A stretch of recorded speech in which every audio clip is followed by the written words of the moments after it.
James Webb was built to study distant worlds.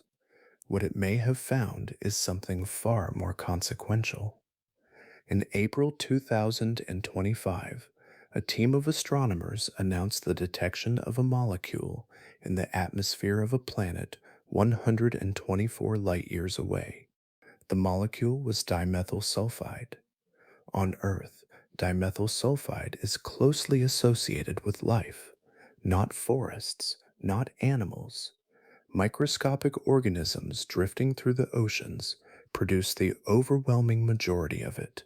For years, astrobiologists have considered it one of the most promising potential biosignatures because biology is the only known major source.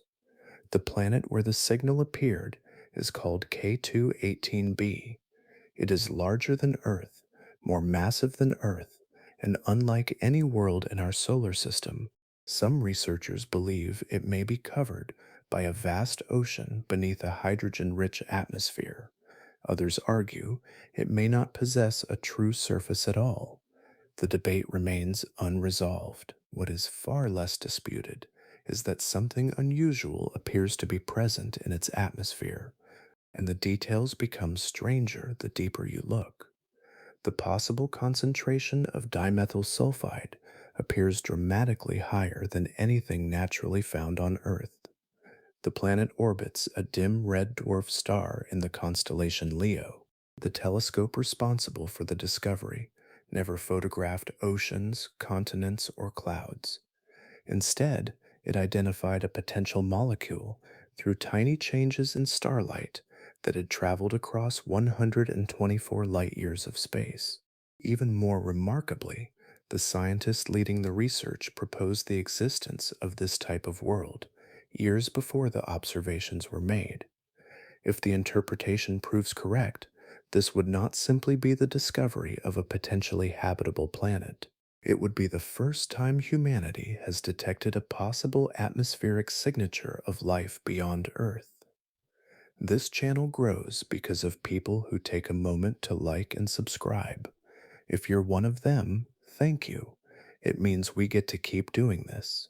To understand this, we need to go back to a broken space telescope that accidentally found one of the most debated planets in modern astronomy. Long before a golden mirror unfolded beyond the moon's orbit, another observatory was watching the darkness with remarkable patience. Night after night, year after year, it fixed its attention on a crowded patch of sky, searching for changes so small they could easily disappear into measurement errors. We often imagine discoveries arriving through dramatic moments. This one began with persistence. NASA launched the Kepler Space Telescope in 2009. Its assignment sounded deceptively simple: monitor more than 150,000 stars and wait. If a planet crossed in front of its star, the starlight would dim by a tiny amount. That brief reduction in brightness is known as a transit, meaning a planet passing across the face of its star from our viewpoint. The challenge was extraordinary. A planet does not announce its presence. It leaves only a faint signature. Kepler measured brightness changes smaller than a fraction of 1%. Across years of observations, those tiny dips revealed thousands of worlds orbiting distant suns. Then the mission faltered. Inside the spacecraft were reaction wheels, devices that spin to control orientation with exceptional precision. Kepler carried four. It needed at least three to maintain the stability required for its work. By 2013, two wheels had failed. The telescope could no longer hold its gaze steadily enough to continue its original mission. For many spacecraft, that would have been the end. Engineers searched for another path. They discovered that sunlight itself could help. Photons carry momentum, and when sunlight strikes a spacecraft, it exerts a minute pressure. By balancing that pressure against the remaining systems, Kepler could regain a measure of stability. The solution was elegant and unconventional. A second life began. The revived mission became known as K2. Instead of staring at one region continuously, the telescope surveyed different sections of the sky in campaigns lasting roughly 83 days each. Its limitations had changed, yet its ability to find planets remained intact. During Campaign 5 in 2015, K2 recorded a repeating signal from a faint red dwarf star cataloged as K218. Every 33 days, the star's light dipped by a small but consistent amount. Again and again, the pattern returned. Something was crossing the star. From the depth of those transits, astronomers estimated a world about 2.6 times Earth's radius. Follow up observations using the radial velocity method, which measures a star's subtle motion caused by an orbiting planet's gravity, suggested a mass around 8.6 Earth masses. The numbers presented a puzzle. This world was larger than Earth, yet far smaller than Neptune. It belonged to a category called a sub-Neptune, a class of planets found throughout the galaxy, but absent from our own planetary family. We know they are common, we know surprisingly little else. One detail stood out immediately. K218b circled within its star's habitable zone. Its dim red sun released far less energy than ours, placing that zone much closer inward. Despite the tight orbit, the planet received an amount of stellar energy broadly comparable to Earth. A broken telescope had uncovered a world that refused to fit familiar categories, and in doing so, it handed astronomy one of its most intriguing mysteries. To understand why astronomers keep returning to K218b, we need to look away from the planet for a moment and focus on the star it circles. In many ways, the star is the larger story. Across the Milky Way, most stars are not like our Sun. They are smaller, cooler, and far less luminous. These stars are known as red dwarfs, and they dominate the galaxy. Roughly 73% of all stars belong to this category. When you look into the night sky, many of the unseen points scattered through the galaxy are red dwarfs hiding beyond naked eye visibility. Their scale is modest. A red dwarf may contain as little as 8% of the Sun's mass. Even the largest examples rarely exceed 45%. Surface temperatures range from roughly 2,500 to 3,900 Kelvin, giving them their characteristic reddish glow. Yet their greatest strength comes from restraint. Large stars burn fuel rapidly. Red dwarfs consume hydrogen with remarkable efficiency. Some are expected to survive for trillions of years. Our sun's lifetime is measured in billions. A typical red dwarf can remain active for periods almost difficult to imagine, persisting long after stars like ours have vanished. That longevity changes the arithmetic of habitability. Around a bright star, a planet must orbit at considerable distance to receive moderate temperatures.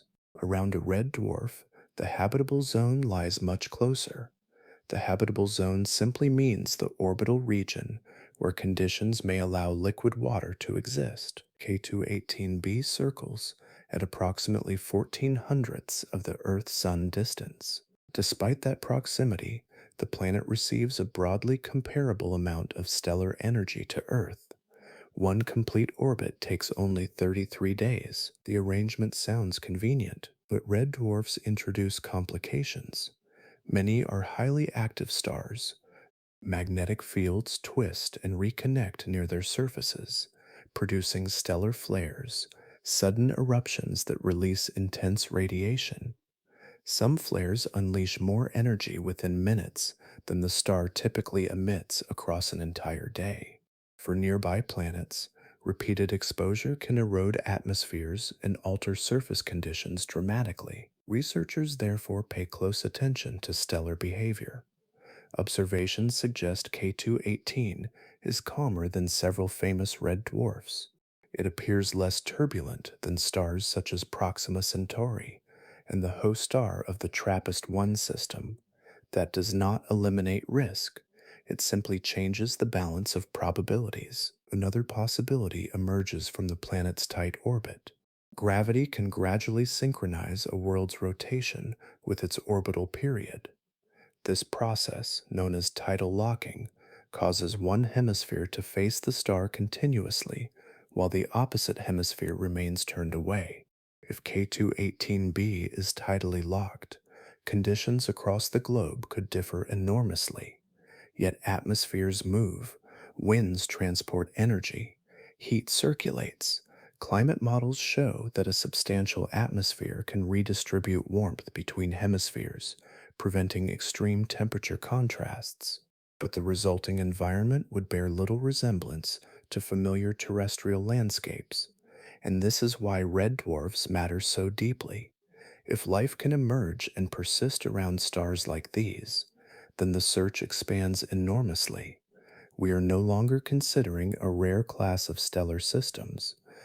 We are considering the dominant population of the galaxy itself, countless long lived suns scattered through space, each offering its own version of possibility. Astronomers sometimes encounter a category that appears simple on paper, yet becomes more confusing with every observation. Sub-Neptunes occupy exactly that territory. They appear throughout planetary surveys in remarkable numbers, filling catalogs by the thousands.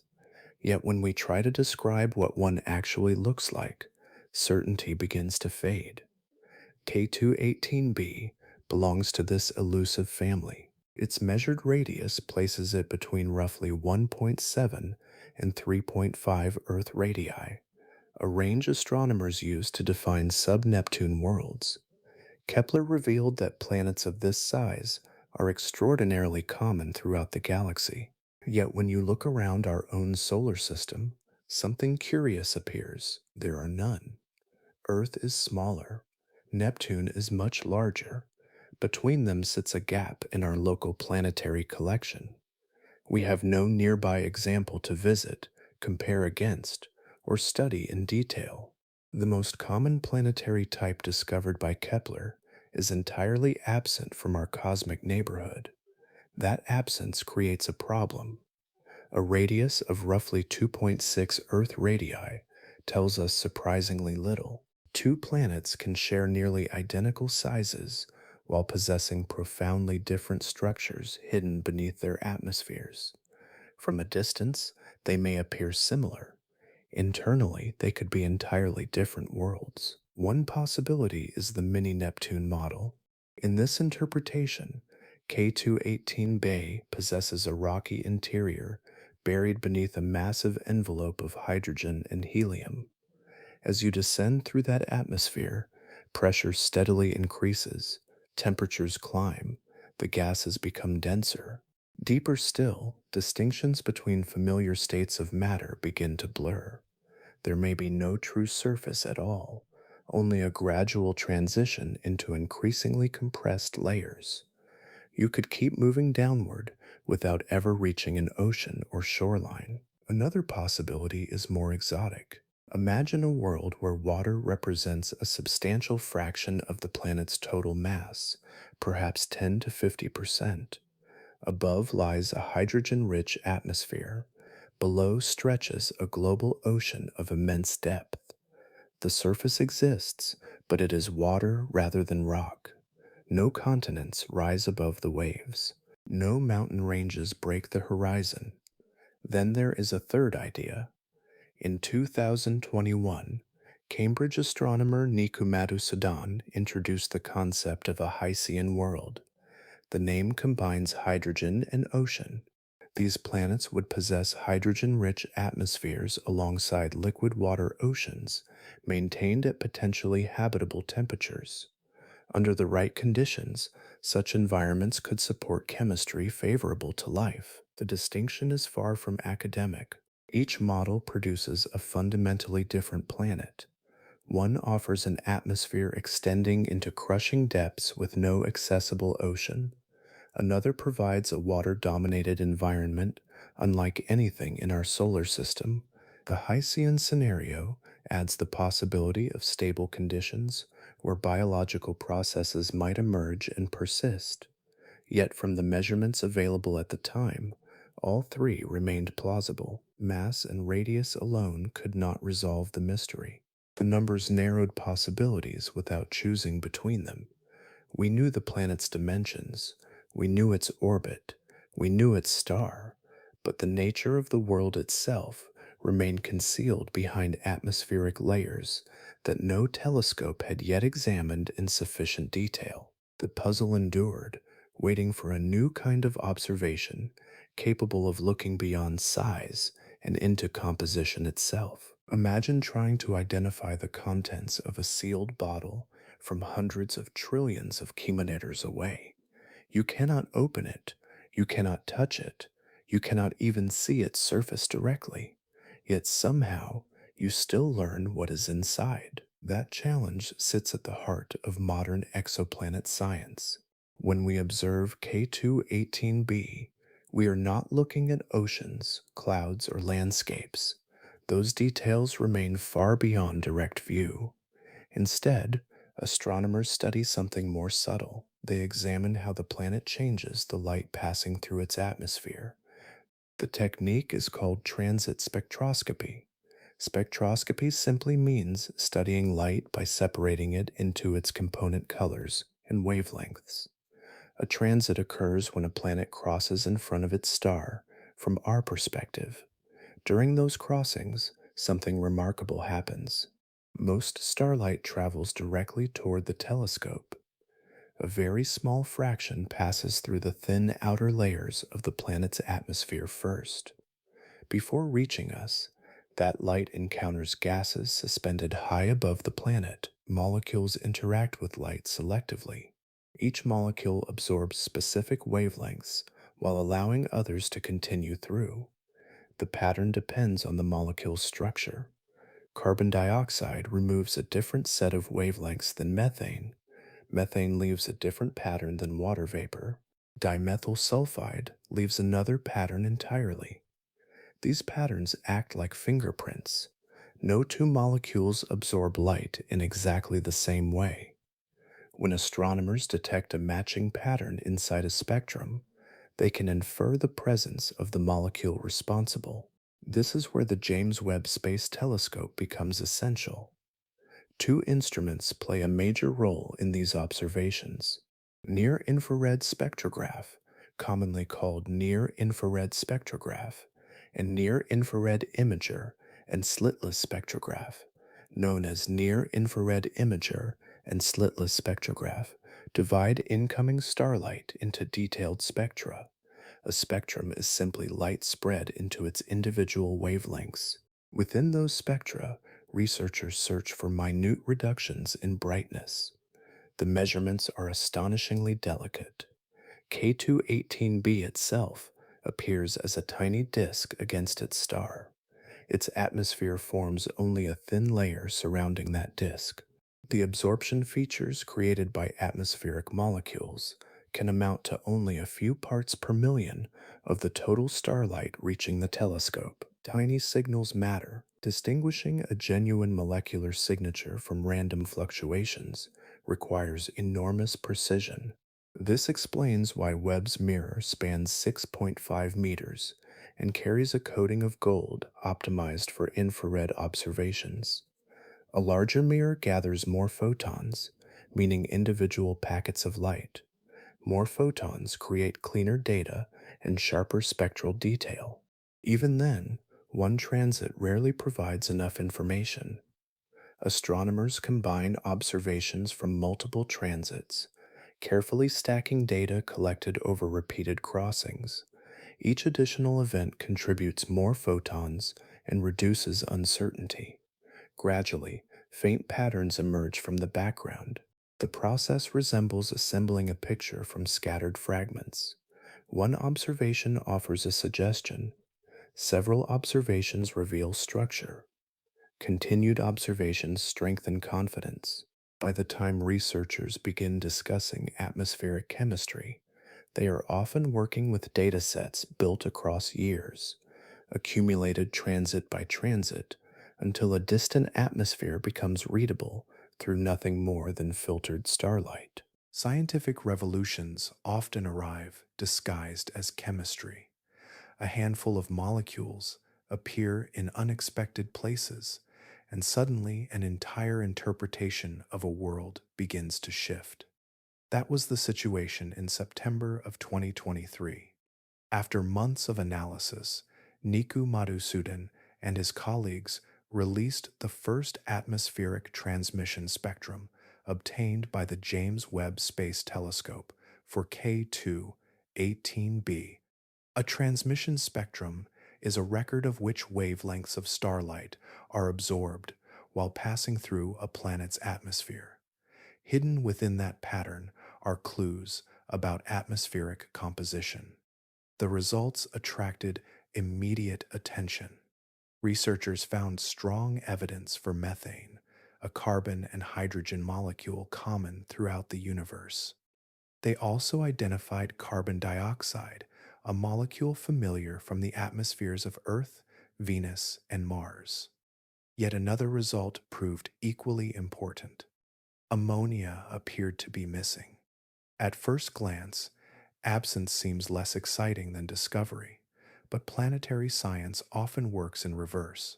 Sometimes what is missing tells us more than what is present. Under conventional models of a hydrogen rich atmosphere surrounding a mini Neptune, ammonia should be detectable. The chemistry is relatively straightforward. Given the temperatures and pressures expected inside such an atmosphere, ammonia ought to form naturally and remain present in measurable quantities. But Webb did not see it. That discrepancy encouraged a different interpretation. Ammonia dissolves readily in water. If a vast liquid ocean existed beneath the atmosphere, ammonia could be absorbed from the gaseous layers above and transferred downward into the water reservoir below. A possible explanation emerged. The methane and carbon dioxide detections added another layer to the puzzle.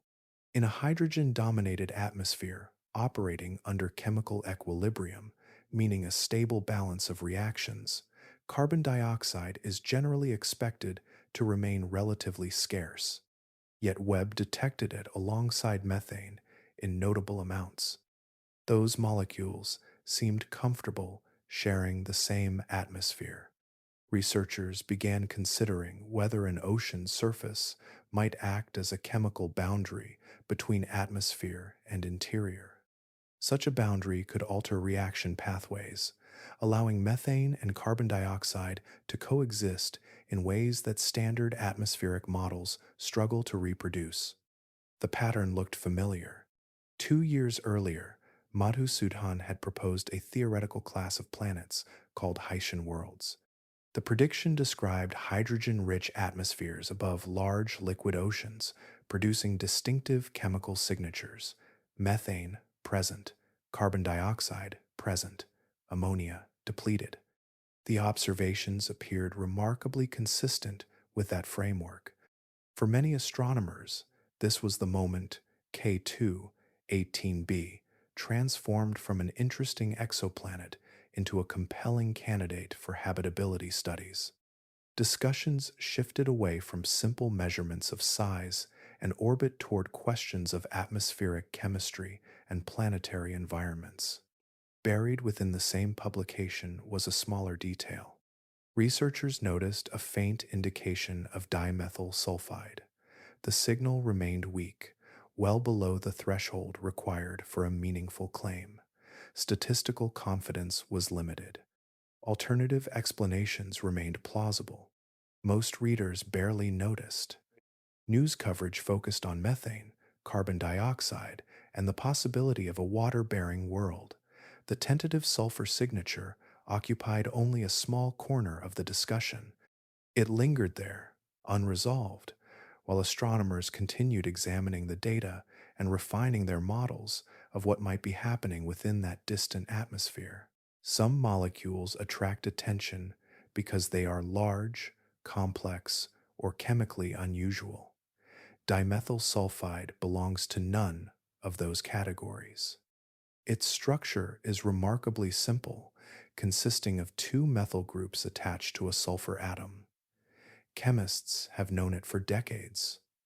On paper, it hardly appears revolutionary. Yet, context changes everything. What makes dimethyl sulfide extraordinary is not what it is, but where it comes from. Across Earth, scientists have searched for natural sources capable of producing meaningful amounts of this molecule. The answer keeps leading back to biology. More specifically, it leads to the oceans. Floating near the sunlit surface of seawater are vast populations of phytoplankton. These microscopic organisms drift with currents and tides, forming the foundation of marine food webs. Though individually tiny, their collective influence extends across entire planetary systems. Within these organisms, another compound is produced, dimethylsulfonopropionate. The name is cumbersome, so researchers usually shorten it.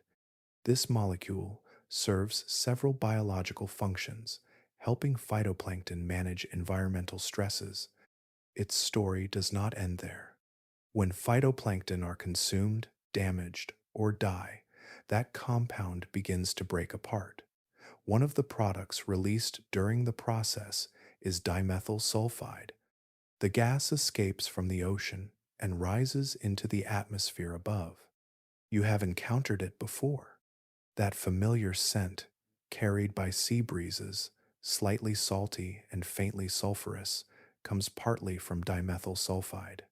Every visit to a coastline brings you into contact with molecules produced by countless microscopic organisms scattered across the oceans. Despite its recognizable presence, dimethyl sulfide remains scarce in the atmosphere. Typical concentrations range from roughly 10 to 100 parts per trillion. A part per trillion represents an extraordinarily small fraction, yet even tiny amounts can influence planetary processes. The molecule helps shape clouds. After entering the atmosphere, dimethyl sulfide undergoes oxidation, meaning it reacts chemically with atmospheric oxidants. Those reactions produce sulfate aerosols, microscopic particles suspended in the air. Aerosols act as cloud condensation nuclei, tiny seeds around which water droplets can form. In effect, biology contributes to cloud formation. Marine ecosystems release dimethyl sulfide. Atmospheric chemistry transforms it, and cloud structures emerge from the resulting particles. The connection spans ocean biology, atmospheric science, and climate. Researchers have spent years examining alternative origins. Volcanoes release sulfur compounds, but not significant atmospheric quantities of dimethyl sulfide. Hydrothermal systems produce many chemicals, yet they do not appear to generate it at meaningful levels. Lightning fails to provide a convincing source as well. Across Earth, known pathways remain overwhelmingly biological. This background is what transformed a faint spectral signal into such an important discussion. If dimethyl sulfide truly exists within the atmosphere of K2, 18b, scientists must explain how it got there. Biological activity immediately becomes one candidate, perhaps even the most straightforward one, but astronomy has learned caution through experience. A plausible explanation is only a beginning. Detection must come first. Verification follows. Alternative mechanisms require examination. Only then can researchers determine whether the molecule represents chemistry alone or something far more profound unfolding beneath a distant atmosphere. Scientific papers rarely attract worldwide attention. Most are published in journals, examined by specialists, and slowly work their way through the research community. Yet every so often, a publication lands with enough force to pull an obscure world into the center of a global conversation. That moment arrived in April of 2025. Using additional observations gathered by the James Webb Space Telescope, Niku Madhusudan and his collaborators revisited the atmosphere of K2 18b. More transits had been observed.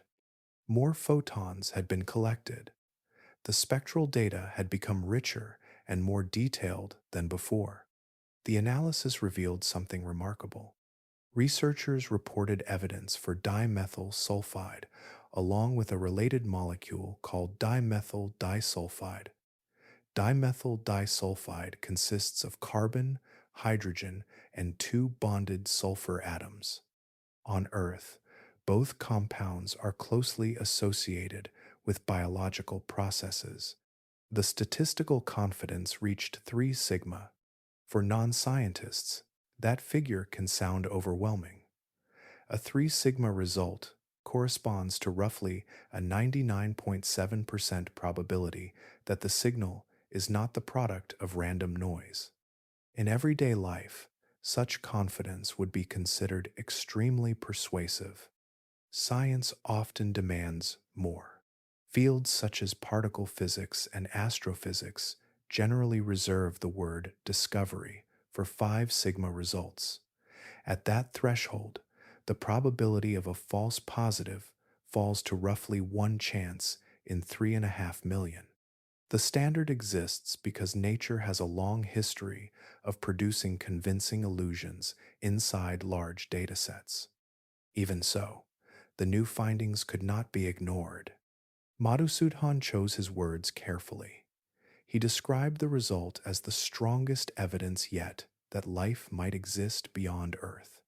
He also emphasized restraint, noting that additional observations would be necessary before stronger conclusions could be drawn.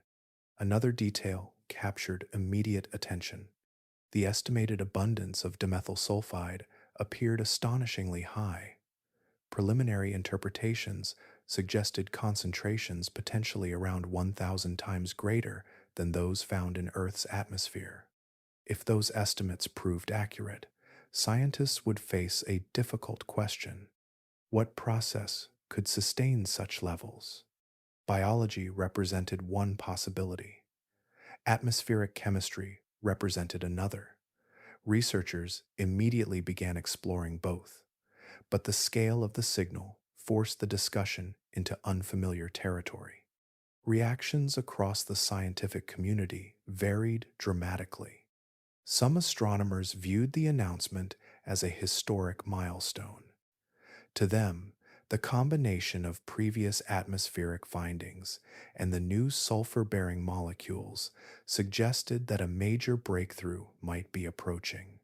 Others responded with caution, emphasizing that extraordinary claims require extraordinary evidence. A third group challenged the underlying interpretation entirely. According to these researchers, the central issue was not dimethyl sulfide, but the nature of the planet itself. If K2-18b lacked an ocean and instead belonged to the mini-Neptune category, then the atmospheric chemistry could be telling a very different story. In that case, assumptions built into the Hycean framework might be misleading. What had once been a specialized debate now spread across conferences, journals, interviews, and observatories. Competing models multiplied. Independent teams re-examined the data. Alternative explanations received renewed attention. The discussion that had lingered beneath the surface since 2023 suddenly became one of the most closely watched scientific arguments in the world. Consensus can be comforting. In science, however, disagreement often carries equal value. Whenever a result appears especially important, researchers begin searching for every possible way it could be wrong. That process is unfolding around K2-18b. While the Hycean interpretation has attracted substantial attention, many planetary scientists remain unconvinced. They argue that the available evidence can be explained without oceans, without habitability, and without biology. In their view, K2-18b may belong to a far less hospitable category, a mini Neptune. The argument begins with the planet's basic measurements. Radius and mass determine density, and density provides clues about internal structure. K2 18b possesses roughly 8.5 Earth masses and a radius around 2.5 times that of Earth. Those values fit comfortably within models of planets surrounded by thick envelopes of hydrogen and helium. Such planets need no ocean. As depth increases, pressure rises continuously. Temperatures rise as well. The atmosphere becomes progressively denser until familiar distinctions begin to disappear. Eventually, matter can enter a supercritical state, a condition where liquid and gas cease behaving as separate phases. There may be no shoreline, no ocean surface, no stable boundary, just a gradual transition into increasingly compressed layers extending toward the interior.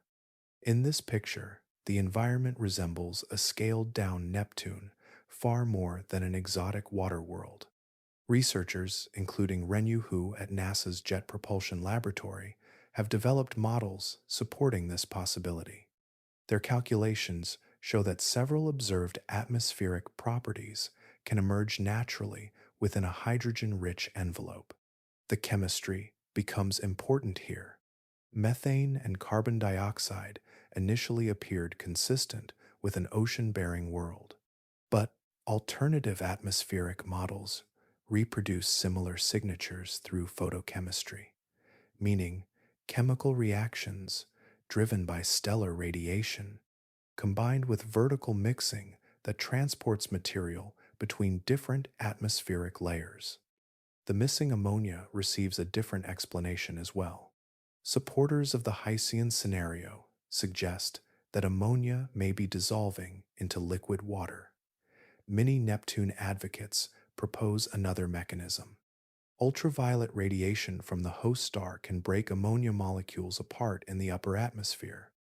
If destruction occurs faster than replenishment from deeper layers, ammonia concentrations may remain low without requiring an ocean at all. The disagreement extends beyond atmospheric structure. 3 sigma detections attract attention, but they also invite scrutiny. Researchers examining the dimethyl sulfide claim point out that weak signals can arise from multiple sources. Instrumental noise remains one possibility. Data processing artifacts represent another. Spectral overlap between different molecules can sometimes produce patterns that resemble a target compound. Small uncertainties matter greatly. When measurements involve minute changes buried within vast quantities of starlight, researchers must evaluate every alternative explanation before accepting an extraordinary conclusion. That caution can seem frustrating from the outside, especially when the implications are so profound. Yet this skepticism serves a purpose. The scientists challenging the Hycean interpretation are not dismissing evidence, they are testing it. Every competing model forces observations to withstand deeper examination. Every objection exposes assumptions that might otherwise remain hidden. Through that process, confidence grows stronger, whether the eventual answer favors oceans, atmospheres, or something entirely unexpected. Imagine descending through an ocean with no visible bottom. Kilometer after kilometer passes beneath you. The water grows heavier. Darkness deepens. Pressure rises relentlessly.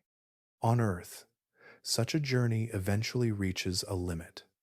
On K2, 18b, that limit may lie far beyond anything our planet can offer for comparison. The challenge begins with mass. K2, 18b contains roughly 8.5 times Earth's mass. Above any potential ocean sits a thick atmosphere rich in hydrogen. Together, those factors create conditions that may be extraordinarily intense where atmosphere and ocean meet. Scientists cannot measure that boundary directly. Instead, they construct models using the planet's observed properties. Some of those models suggest pressures reaching hundreds of times greater than Earth's atmospheric pressure at sea level. Others predict even more extreme environments depending on the thickness of the hydrogen envelope. For perspective, consider Earth's deepest known location, Challenger Deep, found within the Mariana Trench in the western Pacific Ocean, experiences pressures of roughly 1,100 atmospheres. An atmosphere is a unit describing pressure at Earth's surface. At Challenger Deep, every square centimeter endures tremendous force from the water above. K. 2. 18b may rival or exceed those conditions, but pressure alone is only part of the story.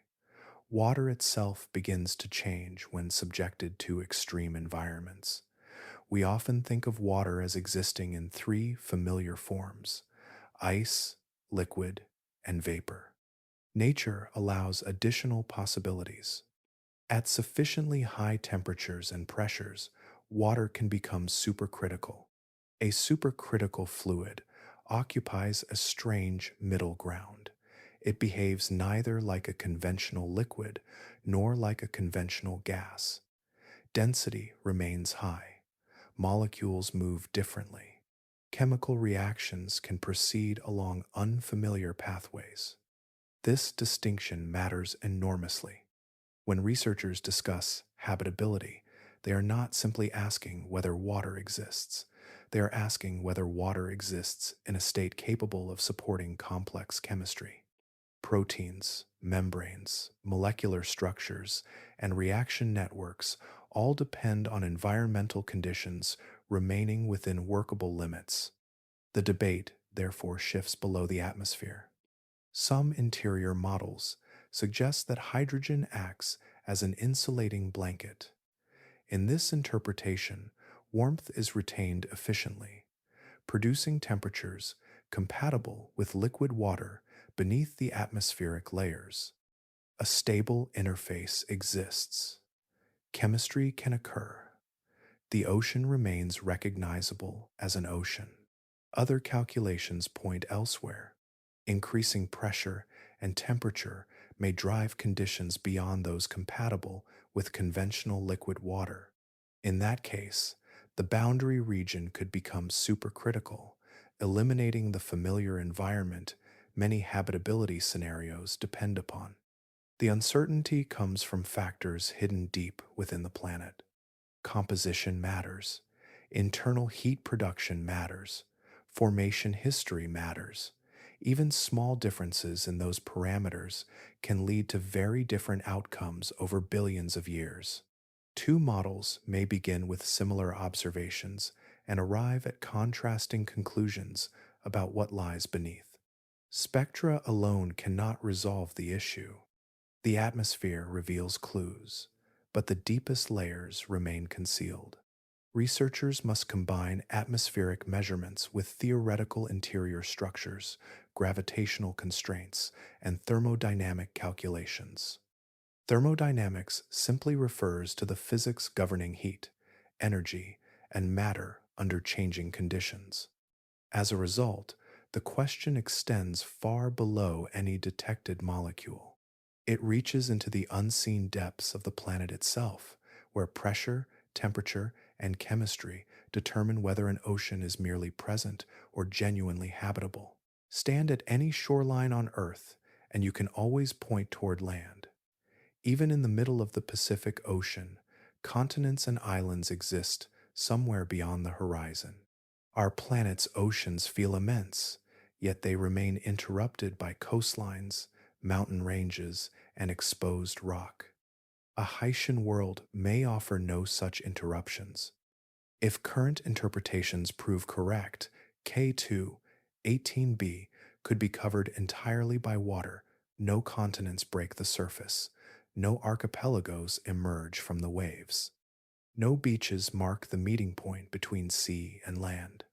The planet becomes a continuous aquatic realm stretching across the entire globe. Water dominates everything. The scale is difficult to visualize. Earth's average ocean depth is roughly 3.7 kilometers. Deep trenches extend farther, but even the greatest depths remain small compared with Earth's overall radius. K2-18b may operate on a different scale entirely. Some planetary models suggest oceans extending hundreds of kilometers downward. As depth increases, pressure accumulates relentlessly. Every layer of water bears the weight of everything above it. The deeper you travel, the stranger the environment becomes. Eventually, water itself transforms. Far below the upper ocean, immense pressure forces molecules into arrangements unknown in everyday experience. Scientists refer to these structures as high-pressure ice phases. Among them are forms called Ice 7 and Ice 10. Despite the name, they are unlike familiar ice. The frozen water in a household freezer forms because temperatures fall. Ice 7 and Ice 10 form because pressure rises to extraordinary levels. They remain dense, crystalline materials created by compression rather than cold. An unusual planetary structure emerges. At the top lies a hydrogen-rich atmosphere. Beneath it may exist an enormous liquid ocean. Below the ocean sits a layer of compressed, high-pressure ice. Farther inward rests the rocky or metallic core that anchors the planet's interior. The ocean becomes suspended between worlds. Conditions near the surface would differ dramatically from those on Earth. K2-18b orbits a red dwarf star whose energy output is shifted toward infrared wavelengths. Infrared light carries heat, but extends beyond the visible colors that human eyes can perceive. The illumination would feel unfamiliar. Any light penetrating through the atmosphere would likely appear faint and reddish. Depending on atmospheric thickness and cloud cover, visible light reaching the ocean's surface could be limited. Deeper layers would quickly fade into darkness. Yet darkness alone does not eliminate possibility. Life on Earth has repeatedly demonstrated that sunlight is not the only usable energy source. Entire ecosystems thrive around hydrothermal vents on the seafloor. These environments depend on chemosynthesis, a process in which organisms obtain energy from chemical reactions rather than sunlight. The concept is simple. Instead of harvesting photons, organisms exploit chemical gradients created by minerals, dissolved gases, and geologic activity. Bacteria perform the foundational work, supporting larger communities built upon that energy flow.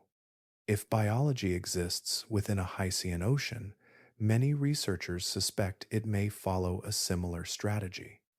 The organisms would inhabit a world shaped by chemistry, pressure, and water on a planetary scale. Their environment would share little with forests, grasslands, or coral reefs, yet the underlying requirement remains familiar. Energy must move through the system, allowing matter to organize itself into increasingly complex forms beneath an alien sea.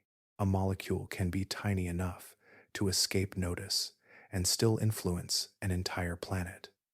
Dimethyl sulfide offers one of the clearest examples. Most people never think about it. Few could identify it by name. Yet every day it participates in processes that shape the appearance of Earth's skies. To appreciate why astronomers became interested in dimethyl sulfide on K2-18b, we first need to examine its role much closer to home. The story begins in the oceans. Marine phytoplankton release enormous quantities of sulfur-containing compounds into the environment. Collectively, these microscopic organisms transfer roughly 20 to 40 million metric tons of sulfur into the atmosphere each year through dimethyl sulfide production. No forest, volcano, or desert contributes more natural atmospheric sulfur on a global scale. The numbers are astonishing. An individual phytoplankton cell is microscopic, yet trillions upon trillions inhabit the oceans at any given moment. Their combined activity becomes a planetary force. Once dimethyl sulfide enters the atmosphere, it does not remain unchanged. Chemical reactions begin immediately. Atmospheric oxidants, highly reactive substances that drive many air chemistry processes, interact with the molecule and gradually break it apart. New particles emerge. Among the products are sulfate aerosols, microscopic particles measured in nanometers.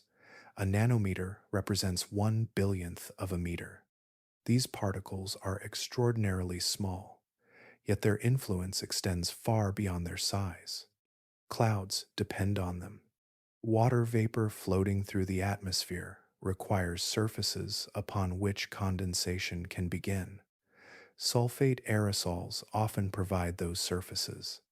Scientists call them cloud condensation nuclei, meaning the tiny seeds around which cloud droplets form. Without enough nuclei, cloud formation becomes less efficient. Over continents, dust, smoke, pollen, and industrial emissions supply many such particles. Conditions differ over remote oceans. Far from major land masses, alternative sources become scarce. In these regions, dimethyl sulfide derived from marine biology frequently becomes one of the dominant contributors to cloud formation. The connection links ocean life to weather. Phytoplankton release dimethyl sulfide. Atmospheric chemistry transforms it into aerosols. Aerosols encourage cloud formation. Clouds alter how sunlight interacts with the planet. More cloud cover generally reflects more incoming solar energy back into space. Reflection reduces the amount of heat reaching the surface. Climate scientists describe this as a cooling influence. A fascinating possibility emerges from that relationship. Warmer conditions may stimulate greater phytoplankton activity in certain regions. Increased biological productivity could generate additional dimethyl sulfide. More dimethyl sulfide could support more cloud-forming aerosols. Additional cloud cover could then reduce temperatures. The cycle resembles a feedback system. During the 1970s, scientists James Lovelock and Lynn Margulis incorporated ideas like these into the Gaia hypothesis. The hypothesis proposes that life and planetary environments can influence one another through interconnected feedback processes. Debate continues regarding how strongly such regulation operates on Earth, but the chemistry itself remains well established. That reality transforms dimethyl sulfide from a simple sulfur-bearing molecule into something more significant. It becomes evidence that biology can alter an atmosphere, influence cloud formation, and participate in climate regulation on a planetary scale. When astronomers encounter the same molecule around another world, those lessons inevitably travel with it. Numbers can carry authority, yet in science, some numbers earn trust only after decades of disappointment. The distinction between 3 sigma and 5 sigma belongs to that category, a lesson written into the history of modern research through discoveries that appeared convincing before eventually fading away. At first glance, 3 sigma sounds impressive. A 3 sigma result corresponds to a false positive probability of roughly 0.3%. Put differently, there is approximately a 1 in 370 chance that the apparent signal emerged from random fluctuations rather than a genuine phenomenon. Most people would accept those odds. Scientists tend to hesitate. The reason becomes clearer when you consider the scale of the search. Researchers examining exoplanet atmospheres are not testing one possibility. They are searching across thousands of wavelength channels, evaluating numerous molecules, comparing alternative atmospheric models, and repeating the process for multiple planets. Opportunities for coincidence multiply rapidly. A rare statistical fluctuation may seem unlikely in isolation, but when enough measurements are examined, improbable events become expected outcomes. Somewhere within a sufficiently large dataset, chance alone can produce a pattern that looks meaningful. Scientists have a name for this challenge. It is called the look elsewhere effect. The phrase describes a simple reality. The more places you search, the greater the likelihood that something unusual will appear somewhere purely by accident. 5 sigma raises the standard dramatically. At that level, the probability of a false positive falls to roughly one chance in 3.5 million. Even after accounting for extensive searches across vast datasets, a signal reaching 5 sigma becomes extraordinarily difficult to dismiss as noise. The threshold did not emerge randomly. Astrophysics, cosmology, and particle physics have accumulated numerous examples of promising detections that failed to survive additional scrutiny. One of the most famous occurred in 2014, when the BICEP 2 collaboration announced evidence for primordial gravitational waves associated with cosmic inflation. The excitement was immense. The signal appeared significant. Headlines spread around the world, yet further analysis revealed a different explanation. Dust within our own galaxy had contaminated the observations, producing an effect that mimicked the anticipated signal. The lesson endured. Researchers learned again that nature can imitate discovery with remarkable effectiveness. Strong claims require evidence capable of surviving every reasonable challenge. That principle now shapes the discussion surrounding K2, 18b. To move from 3 sigma toward 5 sigma, astronomers require additional transits. Each time the planet crosses its star, more data accumulate, more photons are collected, statistical uncertainties shrink. The atmospheric spectrum becomes clearer. Niku Madhusudan has estimated that roughly 24 additional hours of James Webb observations could provide the necessary improvement. Those hours would likely be distributed across several transits, gradually strengthening the data set. Obtaining that time is not straightforward. The James Webb Space Telescope operates under intense demand. Observing proposals arrive from researchers studying galaxies, stars, black holes, planetary systems, and countless other targets. Available hours remain limited. Every observation carries an opportunity cost. Choosing to spend additional time on K2, 18b, means declining other compelling investigations. Behind every future transit lies a separate competition, one involving committees, proposals, priorities, and decisions about where humanity's most powerful telescope should focus its attention next. Long before K2, 18b became a subject of global fascination, another story had already been unfolding for decades. It began with engineers, astronomers, and policymakers attempting to build a machine so ambitious that many doubted it would ever leave the ground. The telescope, eventually known as the James Webb Space Telescope, launched on December 25, 2021, aboard an Ariane 5 rocket from French Guiana. That launch marked the end of a journey spanning more than 25 years. Webb was designed for a different kind of vision. Unlike optical telescopes that focus primarily on visible light, Webb studies the infrared universe. Infrared light consists of wavelengths longer than those visible to human eyes, allowing astronomers to examine distant galaxies, newborn stars, and planetary atmospheres hidden from ordinary observation. Its mirror reflects that purpose. Stretching 6.5 meters across, The primary mirror consists of 18 hexagonal segments fashioned from beryllium, a lightweight metal capable of maintaining its shape under extreme temperature changes. Each segment carries a microscopically thin coating of gold. The gold is not decorative. It reflects infrared wavelengths with remarkable efficiency. The entire structure had to be folded for launch. No existing rocket fairing could accommodate Webb fully deployed. Engineers therefore designed the observatory to unfold after reaching space, a process requiring hundreds of precisely coordinated actions. Its destination lay far beyond Earth orbit. Webb travels around the Sun near the second Lagrange point, often shortened to L2. A Lagrange point is a location where gravitational forces and orbital motion create a relatively stable environment for spacecraft.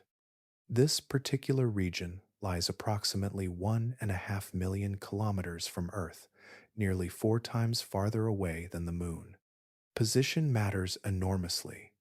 At L2, the Sun, Earth, and Moon remain on the same side of the observatory. This arrangement allows a giant protective shield to block their heat and light simultaneously. That shield is extraordinary. Roughly the size of a tennis court, it consists of 5 delicate layers of capton, a heat-resistant material thinner than a human hair. Together they create a dramatic temperature difference across the spacecraft. The sun-facing side becomes extremely warm, while the instrument side remains colder than minus 233 degrees Celsius. Such cold is essential. Infrared detectors are sensitive to heat.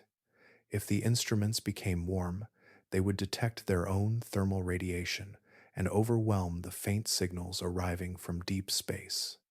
The observatory must remain cold enough to see the universe clearly. But perhaps the most astonishing aspect of Webb is how close it came to never existing. Development costs exceeded $10 billion. Schedules slipped repeatedly. Redesigns accumulated. Political support fluctuated. At several moments, cancellation appeared entirely possible. Then came deployment. More than 300 single-point failure events had to succeed after launch. A single malfunction could have crippled the mission permanently. Mirrors unfolded, the sun shield expanded, cooling systems activated. One step followed another across several tense weeks.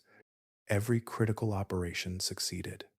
The result is the most powerful astronomical observatory ever constructed, a machine capable of detecting subtle molecular fingerprints in the atmosphere of a world 124 light-years away, and turning a faint stream of infrared light into one of the most consequential scientific debates of our time. Sometimes the most puzzling part of a discovery is not the presence of something unusual, it is the amount. A faint trace can often be explained away. An overwhelming abundance is harder to ignore. That is the situation surrounding dimethyl sulfide on K2 18b. Even if future observations confirm the molecule's existence, another question immediately follows. Why is there so much of it? Current estimates suggest atmospheric concentrations, potentially reaching levels around 1,000 times greater than those associated with Earth's oceans. The exact values remain uncertain, but the scale alone has become one of the most debated aspects of the entire detection. The numbers are difficult to place into context. On Earth, dimethyl sulfide exists as a trace gas. Typical atmospheric concentrations range from roughly 10 to 100 parts per trillion. A trillion represents 1,000 billion. Even near productive marine ecosystems, the molecule remains exceedingly scarce. Yet, Webb detected hints of it across interstellar distances. For a molecular signature to stand out against starlight arriving from 124 light-years away, The atmospheric abundance must be substantial. The signal cannot emerge from a few isolated pockets of chemistry. It requires a large-scale source or an environment that allows the molecule to accumulate. One possibility points toward biology. If organisms similar in function to Earth's phytoplankton populate a global ocean, they could potentially release enormous quantities of dimethyl sulfide into the atmosphere. In that scenario, the entire planet behaves like a vast biological system, continuously supplying sulfur-bearing compounds to the air above. The image is striking. An ocean extending around the globe, filled with countless microscopic organisms, collectively altering the chemistry of an entire atmosphere. But another explanation draws attention away from biology itself and toward atmospheric physics. Earth's atmosphere contains abundant oxygen. Oxygen readily participates in chemical reactions that destroy dimethyl sulfide. Once released, the molecule survives only a relatively short period before oxidation transforms it into other compounds. K2, 18b, appears fundamentally different. Its atmosphere is thought to be rich in hydrogen rather than oxygen. Hydrogen-dominated environments follow different chemical pathways. Reactions that rapidly remove dimethyl sulfide on Earth may proceed much more slowly there. Time becomes a crucial factor. Even modest production rates could generate large atmospheric concentrations if destruction mechanisms operate inefficiently. A molecule surviving for extended periods naturally accumulates. The atmosphere acts less like a drain and more like a reservoir. This possibility changes the interpretation dramatically. The planet may not require biological productivity exceeding Earth's oceans by 1,000-fold. Instead, it might simply preserve the molecule far longer than our atmosphere allows. Researchers have also searched for non-biological alternatives. Volcanic activity has been examined. Photochemistry, meaning chemical reactions driven by starlight, has been investigated. Models involving exotic sulfur chemistry within hydrogen-rich atmospheres continue to be explored. Scientists remain eager to test every plausible pathway. So far, none has provided a convincing explanation for the estimated abundance. That absence does not prove a biological source. Scientific caution remains essential. Yet the imbalance itself has become one of the most intriguing aspects of the case. The mystery is no longer limited to whether dimethyl sulfide exists there. It now extends to understanding how any world could maintain so much of it in the first place. Scientific discoveries often revolve around details that receive little attention at first. Headlines focus on the largest claim. Public discussions gravitate toward the most recognizable name. Yet sometimes a smaller clue sits beside the main result, carrying implications that are just as important. Dimethyl disulfide occupies that role in the story of K2, 18b.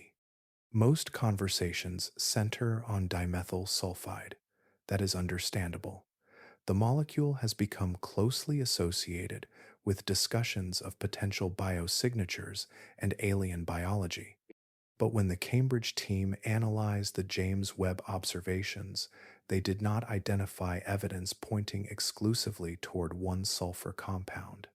Another candidate emerged from the data.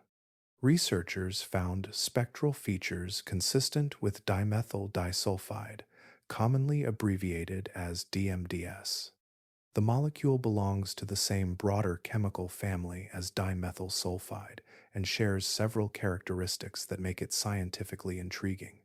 Its structure is slightly more complex. Dimethyl sulfide contains a single sulfur atom linking carbon-containing groups. Dimethyl disulfide contains two sulfur atoms connected together through what chemists call a disulfide bond. A bond is simply a connection between atoms.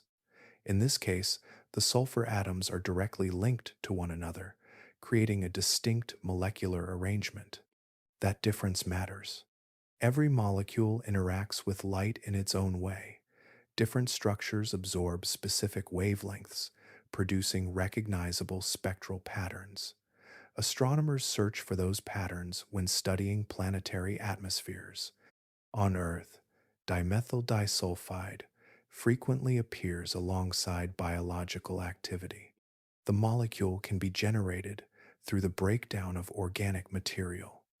It is associated with microbial metabolism, bacterial processes within sediments, and decomposition occurring in soils and marine environments. Like dimethyl sulfide, its strongest known sources on Earth involve living systems or the remains of once living systems. This creates an interesting situation. Finding one sulfur bearing molecule might leave room for many competing interpretations. Finding two related molecules, potentially linked to similar biological pathways, narrows the range of explanations scientists must consider. The evidence becomes more interconnected. If both compounds truly exist within the atmosphere, researchers gain multiple chemical clues rather than a single isolated signal. Atmospheric chemistry begins to resemble a broader pattern instead of one unusual observation. But the picture remains far from complete. The dimethyl disulfide signal appears weaker than the dimethyl sulfide signal. Detecting faint atmospheric constituents at interstellar distances is already difficult. Separating two chemically related molecules from one another is harder still. Their spectral fingerprints partially overlap. When wavelengths associated with different molecules occupy similar regions of a spectrum, distinguishing them becomes challenging. The available data can sometimes support multiple interpretations simultaneously. For that reason, the Cambridge team has adopted careful language. Rather than claiming a definitive detection of one specific molecule, researchers often describe the result as evidence for dimethyl sulfide and or dimethyl disulfide. That wording reflects the limits of current observations rather than uncertainty about the data itself. Resolution becomes the key issue. Higher quality observations collect more photons and reduce ambiguity. Longer integration times, meaning extended periods spent gathering light, allow finer distinctions between competing molecular signatures. For now, dimethyl disulfide remains an accompanying presence within the debate. Less famous than dimethyl sulfide, less discussed in public, yet potentially carrying valuable information about the chemistry unfolding in the atmosphere of a distant world. A detective does not stop after finding a promising suspect. Every alternative explanation must be examined before any conclusion can be trusted. Modern science follows the same principle, especially when the possibility of extraterrestrial life enters the discussion. That is where the conversation surrounding K2 18b becomes particularly demanding. Suppose dimethyl sulfide truly exists in the planet's atmosphere. Suppose future observations strengthen the signal rather than weaken it. Even then, researchers face another challenge entirely. What produced it? Many public discussions jump immediately toward biology. Scientists move more cautiously. Before accepting a biological explanation, every plausible non-biological source must be tested and eliminated. The distinction matters deeply. On Earth, significant natural production of dimethyl sulfide is strongly linked to living organisms. Decades of observations have failed to uncover geological mechanisms capable of generating comparable atmospheric abundances. That evidence is compelling. But Earth is only one example. K2-18b occupies an environment unlike anything in our solar system. Its atmosphere appears rich in hydrogen. Pressure conditions may be extreme. The boundary between atmosphere and ocean could involve unfamiliar states of matter. Internal temperatures remain uncertain. Even the planet's formation history is still debated. New worlds create new possibilities. Chemists have explored sulfur reactions under many laboratory conditions, yet the range of environments that might exist inside a Hycean planet remains enormous. Large portions of that parameter space, meaning the full range of possible pressures, temperatures, and chemical mixtures, have never been experimentally reproduced. Knowledge gaps remain. Consider what may exist beneath a vast planetary ocean. If volcanic activity occurs on the seafloor, heated minerals could interact with water under pressures far exceeding those found on Earth. Those reactions might produce compounds unfamiliar to terrestrial geology. The difficulty is that nobody knows for certain. At the interface between rock and water, chemistry becomes highly sensitive to environmental conditions. Increase pressure sufficiently, alter atmospheric composition, introduce dissolved sulfur compounds, and entirely new reaction pathways may emerge. Researchers cannot simply assume Earth-like behavior.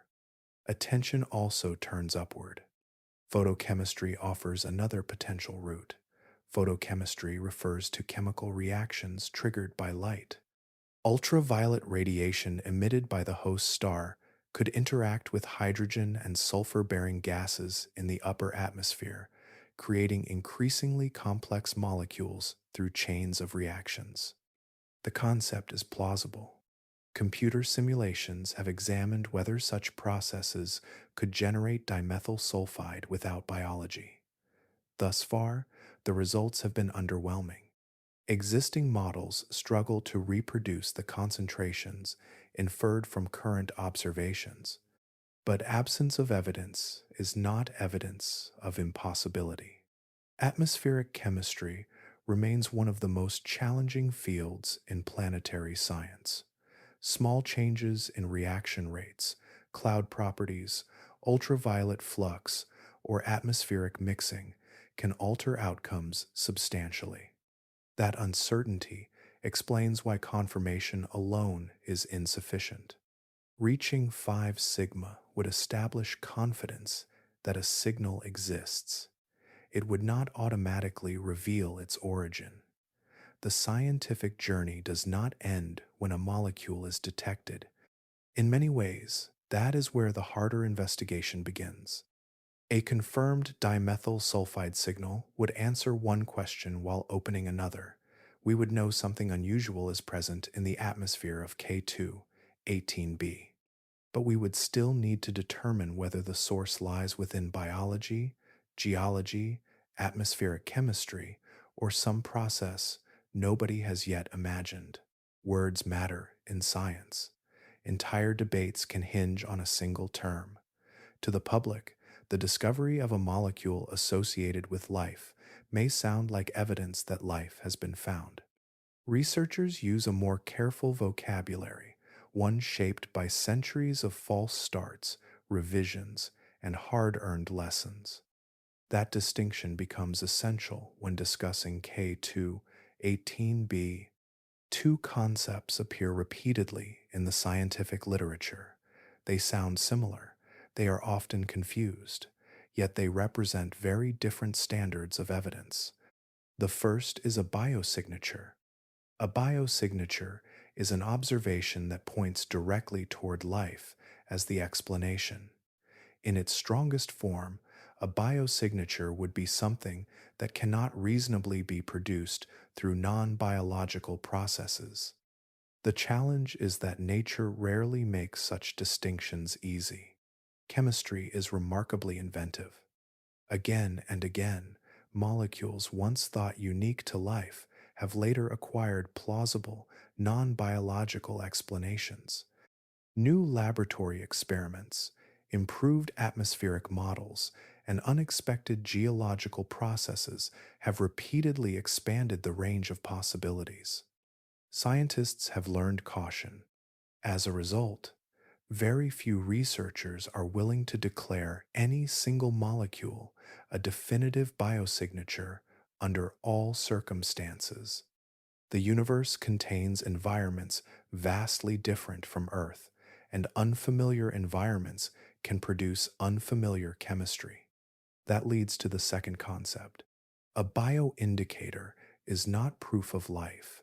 Instead, it is evidence consistent with life. It increases the probability that biological activity may be occurring, but it cannot establish that conclusion by itself. Dimethyl sulfide belongs in this category. Even if future observations confirm its presence beyond reasonable doubt, researchers would still describe it as a bioindicator, an exceptionally powerful one, perhaps the strongest yet identified on an exoplanet, but still a piece of evidence rather than a final verdict. The difference may seem subtle. In practice, it shapes the entire scientific process. Imagine discovering dimethyl sulfide alone in a distant atmosphere. Interesting, certainly, but ambiguity remains. Unknown geological pathways might exist. Exotic atmospheric reactions could still be responsible. Alternative explanations survive. Context changes everything. Suppose the same planet also possesses evidence for liquid water. Suppose temperatures appear compatible with complex chemistry. Suppose atmospheric gases exist together in combinations difficult to maintain through equilibrium processes. Equilibrium simply refers to a stable chemical balance that would naturally emerge if no unusual influences were present. The picture begins to evolve. Each independent observation contributes another layer of evidence. None proves life alone. Together, they gradually constrain the number of remaining explanations. The process resembles assembling a mosaic. Individual tiles reveal little. As more pieces are added, patterns emerge. Confidence grows not through dramatic moments, but through accumulation. One observation supports another. Alternative hypotheses weaken. Certain possibilities become increasingly difficult to defend. This is how extraordinary scientific conclusions are ultimately reached. Researchers rarely move from uncertainty to certainty in a single leap. Progress occurs through elimination, comparison, and repeated testing. Competing explanations are challenged from every direction until only a few remain. For K2, 18b, that journey remains ongoing. Dimethyl sulfide, if confirmed, would not end the investigation. It would become one part of a broader case, a valuable clue placed alongside many others as scientists continue narrowing the range of possible explanations for what is happening in the atmosphere of that distant world. Sometimes the most revealing comparison is not between similar worlds, but between worlds that challenge our expectations in different ways. As astronomers search for life beyond Earth, one planetary system has long occupied a special place in that conversation. TRAPPIST-1, discovered in stages between 2016 and 2017. The system contains 7 known planets, orbiting a small red dwarf star approximately 40 light-years away. Several of those planets reside within or near the region where temperatures could allow liquid water to exist. At first glance, the system seemed almost tailor-made for habitability studies. The planets are roughly Earth-sized. Their densities suggest predominantly rocky compositions. Their orbital periods are short, allowing frequent transits and repeated opportunities for observation. For years, TRAPPIST-1e emerged as one of the most promising candidates for an Earth-like environment beyond our solar system. Many researchers focused their attention there, yet astronomy often rewards patience more than first impressions. As the James Webb Space Telescope began examining members of the system, the picture grew more complicated. Radiation became a central concern. Red dwarf stars can be active, particularly during their younger phases. Energetic flares and streams of charged particles can gradually erode planetary atmospheres. For a world orbiting extremely close to its star, that process can become severe. Evidence soon suggested exactly that. Observations of TRAPPIST 1b and TRAPPIST 1c indicated little sign of substantial atmospheres. Instead, the data pointed toward exposed surfaces receiving direct stellar radiation. These findings did not eliminate the possibility of atmospheres elsewhere in the system, but they demonstrated how difficult long-term atmospheric survival can be around red dwarfs. Questions remained. TRAPPIST-1e continued to attract interest because its orbit places it within the star's habitable zone. Data analysis remains ongoing, and scientists continue debating what conditions may exist there. But definitive atmospheric evidence has proven elusive. K2-18b presents a different story. Unlike the compact rocky planets of TRAPPIST-1, K2-18b belongs to the sub-Neptune class. It possesses far greater mass and a much larger radius. Those characteristics make it less familiar to us, yet they also provide an important advantage. Gravity matters. A more massive world exerts a stronger gravitational pull on atmospheric gases. Molecules that might escape from a smaller planet can remain bound to a larger one. Over billions of years, that difference becomes significant. The result is visible today. Rather than struggling to detect traces of an atmosphere, astronomers are studying a substantial atmospheric envelope already present around K2-18b. Its hydrogen-rich composition may complicate questions of habitability, but it also creates stronger spectral signatures. Spectral signatures are the molecular fingerprints embedded within starlight, passing through an atmosphere. Those fingerprints are readable.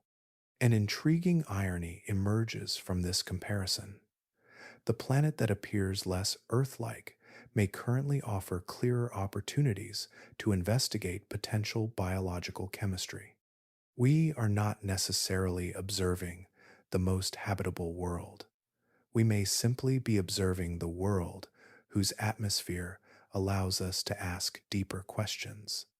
And in the search for life, being observable can matter just as much as being familiar.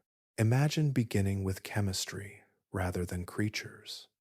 Before any discussion of organisms, ecosystems, or evolution, we first have to consider the environment that would shape every living thing on this distant world. The conditions are unfamiliar. Above the planet lies a hydrogen-rich atmosphere far thicker than Earth's. Beneath it may rest a global ocean stretching across the entire planet. No continents interrupt the water. No mountain ranges rise above the surface. If life exists there, it emerged within a setting fundamentally different from anything humans have ever experienced. Energy would still be essential. Every living system requires a source of usable energy. On Earth, most complex ecosystems ultimately depend on sunlight. Yet the circumstances on K2-18b suggest another path may dominate. Chemosynthesis offers that path.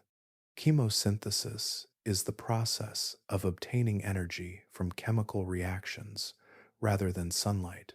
On our own planet, entire communities survive this way around hydrothermal vents, methane seeps, and deep underground environments. Bacteria convert chemical imbalances into biological energy, forming the foundation of ecosystems that never receive daylight. K2-18b may favor such strategies. Hydrogen is particularly interesting because it serves as an electron donor, a substance capable of providing energy during metabolic reactions. If hydrogen dissolves from the atmosphere into the ocean, microorganisms could potentially exploit that chemical reservoir continuously. The supply could be immense. Several astrobiologists have argued that hydrogen rich oceans might support highly productive microbial ecosystems. In some scenarios, simple organisms could access more readily available chemical energy than comparable microbes in many terrestrial environments. But complexity remains uncertain. When we imagine alien life, our minds often drift toward animals, intelligence, or recognizable forms. Current evidence points somewhere much smaller. The atmospheric signals under discussion are most consistent with organisms resembling microbial populations rather than large multicellular creatures. Think in terms of abundance. A single drop of seawater on Earth can contain millions of microorganisms. Across an entire planetary ocean, such life can transform atmospheric chemistry on a global scale. The potential dimethyl sulfide signal does not require forests, fish, or civilizations. Vast populations of microscopic organisms could accomplish it alone. Another possibility emerges near the ocean surface. Although visible light from the red dwarf star may be limited, infrared radiation remains abundant. Infrared radiation is light carrying less energy than visible sunlight, but still capable of driving certain chemical processes. Earth provides an intriguing example. Several groups of bacteria use specialized pigments to harvest infrared wavelengths. Purple sulfur bacteria and green sulfur bacteria perform forms of photosynthesis adapted to lighting conditions that many other organisms cannot exploit. Could similar adaptations arise elsewhere? If infrared photons penetrate the atmosphere and upper ocean, microbial communities might evolve pigments optimized for those wavelengths.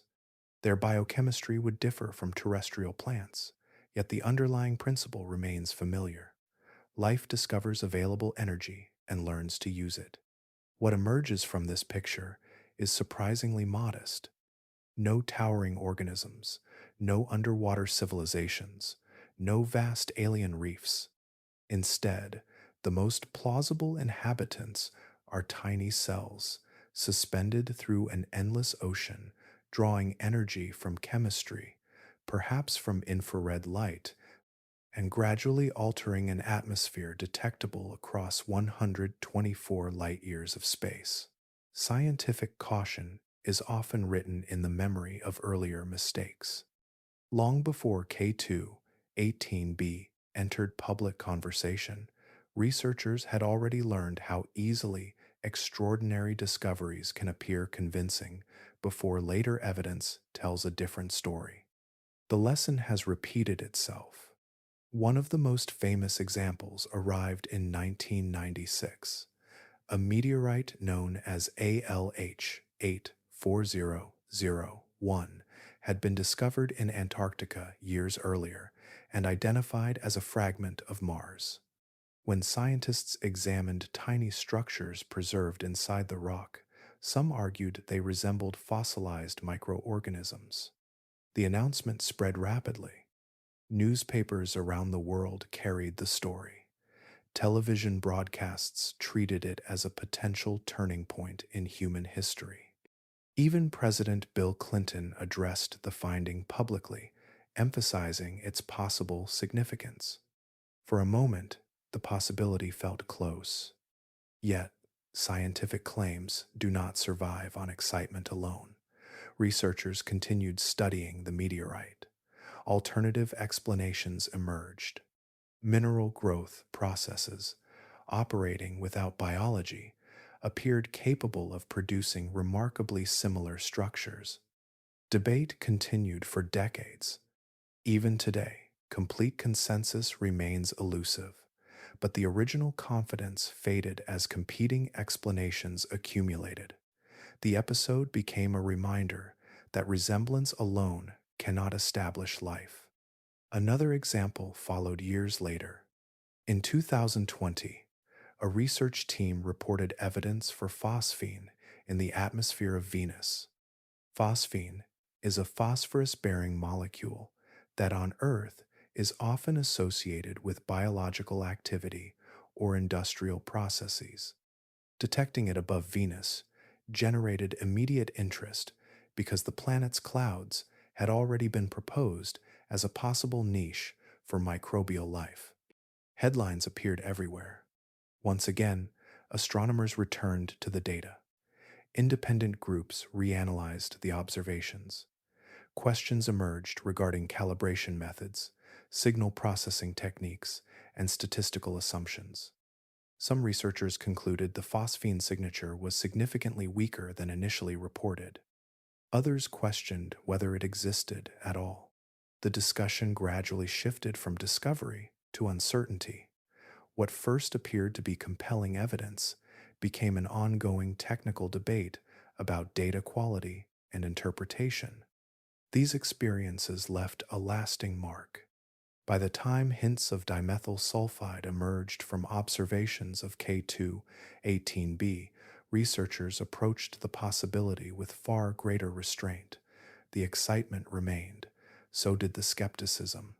Both were necessary. Scientific standards often seem demanding from the outside. Additional observations, independent verification, competing models, and statistical thresholds can appear frustratingly slow. But those requirements were not created to obstruct discovery. They were created to protect it. Every premature announcement teaches the same lesson. Nature frequently produces patterns that resemble what we hope to find. Instruments introduce subtle distortions. Data analysis can amplify misleading signals. Human beings are naturally drawn toward exciting interpretations, but science expects that. The 5 Sigma benchmark, the demand for replication, and the search for alternative explanations function as safeguards against self-deception. They form a process designed to separate genuine discoveries from convincing illusions. In that sense, skepticism is not the enemy of discovery. It is one of the reasons discoveries endure. Astronomy often advances through fleeting opportunities. For K2-18b, the moments that matter most arrive on a rhythm measured not in years, but in orbital passages across the face of its distant star. Every 33 days, the alignment returns. For a few precious hours, the planet moves between its star and our line of sight. During that interval, a fraction of the starlight filters through layers of atmosphere before continuing its journey across 124 light years toward the James Webb Space Telescope. The opportunity is brief. A typical transit lasts roughly 4.5 hours. Within that narrow span, astronomers attempt to gather enough photons, individual particles of light, to extract chemical information from a world they cannot directly see. Each transit becomes valuable, yet not everyone can be observed. Webb follows its own path around the Sun near the second Lagrange point, a gravitationally stable region located about 1.5 million kilometers from Earth. Observation schedules must account for spacecraft orientation, thermal requirements, and hundreds of competing scientific programs. Time is limited. The telescope cannot simply stare at K2-18b whenever researchers wish. Every hour allocated to one target means another investigation must wait. Proposals compete intensely for access, and review committees evaluate which observations promise the greatest scientific return. That competition reflects the stakes. Among known exoplanets, few worlds currently command as much attention. K2-18b sits at the intersection of planetary science atmospheric chemistry, and astrobiology. A stronger confirmation of its atmospheric composition could influence research priorities for years. More data remains essential. Current analyses suggest that approximately 24 additional hours of observing time may be sufficient to substantially improve the statistical significance of the dimethyl sulfide signal. Integration time, the total duration spent collecting light, helps strengthen genuine patterns while reducing the influence of random fluctuations. The process is cumulative. One transit contributes a small amount of information, another adds more. Gradually, faint spectral features emerge with greater clarity. Molecular fingerprints that once appeared uncertain begin separating from background noise. But nature remains the final judge. If dimethyl sulfide truly exists in the atmosphere, repeated observations should reinforce the signal. Independent measurements ought to converge toward the same conclusion. Statistical confidence would rise, and alternative explanations based on random fluctuations would become increasingly difficult to sustain. The opposite outcome is equally informative. Signals sometimes weaken when larger data sets become available. Features that initially appear significant can shift position, lose strength, or disappear entirely once additional observations are incorporated. Such outcomes reveal that the earlier detection reflected noise rather than physical reality. Either result advances understanding. For that reason, the coming observation windows carry unusual importance. Researchers across multiple institutions are waiting for the next spectra, the next analyses, and the next rounds of scrutiny. As each 33-day cycle returns, another opportunity arrives. A few more hours of filtered starlight may determine whether one of the most provocative atmospheric signals ever reported survives examination or joins the long history of astronomical false alarms. Progress in astronomy rarely belongs to a single machine. Even the most capable observatories eventually become part of a larger network, each instrument contributing its own perspective as our view of the universe expands. For now, James Webb stands alone. Its infrared sensitivity and precision currently make it the only observatory capable of performing detailed atmospheric studies of K2 18b. Without Webb, the discussion surrounding dimethyl sulfide, dimethyl disulfide, methane, and carbon dioxide would not exist in its present form. But astronomy is already preparing for what comes next. Across Europe, engineers and scientists are building a mission dedicated entirely to exoplanet atmospheres. The Atmospheric Remote Sensing Infrared Exoplanet Large Survey Mission, better known as ARIEL, is scheduled for launch in the latter part of this decade. Its purpose is ambitious. Rather than focusing on a handful of planets, ARIEL aims to survey approximately 1,000 worlds during its primary mission.